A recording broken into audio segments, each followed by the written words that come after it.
અને હવે વાત કરીશું સુરેન્દ્રનગરની તો સુરેન્દ્રનગર શહેરમાં છેલ્લા 100 વર્ષથી નવરાત્રી દરમિયાન સાઉન્ડ સિસ્ટમ, લાઇટિંગ, ડીજે અને દાંડિયા વિના માત્ર મોઢેથી ગરબા ગાઈને માતાજીની પરંપરા આરાધના કરવામાં આવે છે। પતરાવાડી ચોકમાં માત્ર પુરુષો એકત્રિત થઈ માતાજીના ભક્તિભાવપૂર્વક ગરબા ગાય છે।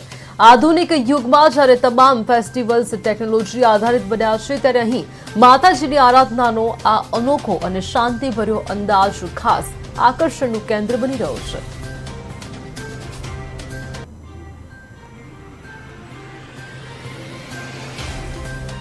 નામ રઘુવીરસિંહ જાદવ છે। મારા પપ્પા આ ગરબીએ ગાવતા હતા અને હું પણ આ ગરબીએ ગાઉં છું, લગભગ બીજી પેઢીએ। મારા ખ્યાલ મુજબ આ 150 વર્ષ જૂની ગરબી છે। અહીંયા વર્ષોથી પુરુષો જ ગરબી રમે છે અને કોઈ પણ પ્રકારની આધુનિકતા વગર પૌરાણિક ગરબી છે। ક્યાંય અમે કોઈ જાતનો ડીજેનો, કોઈ મ્યુઝિકનો, કોઈ મોટી જાગજમાણનો ઉપયોગ કરતા નથી।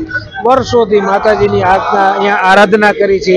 જે કંઈ પૌરાણિક ગરબાઓ છે એ પૌરાણિક ગરબાઓ જ અમે ગાઈએ છીએ અને પૂરેપૂરા તાલ અને પૂરેપૂરી શ્રદ્ધા સાથે અહીંયા લગભગ હું અને બીજા મારા જેવા ઘણા બધા બીજી ત્રીજી પેઢીઓથી અહીંયા ગરબા ગાઈએ છીએ અને હવે આવનારી પેઢીઓને પણ અમે આ જ વસ્તુ અહીંયા અમે અમારી સંસ્કૃતિ ભેટમાં આપીએ છીએ કે નવી જે હું સુનિલભાઈ મહેન્દ્રભાઈ પરીખ, મારા પરદાદા એટલે કે કેશવલાલ બાલુભાઈ પરીખે આ ગરબી આજથી લગભગ 110-120 વર્ષ પહેલા ચાલુ કરેલ અને અહીંયા ફક્ત પુરુષો દ્વારા જ ગરબા ગવાય છે અને ગરબા રમાય છે।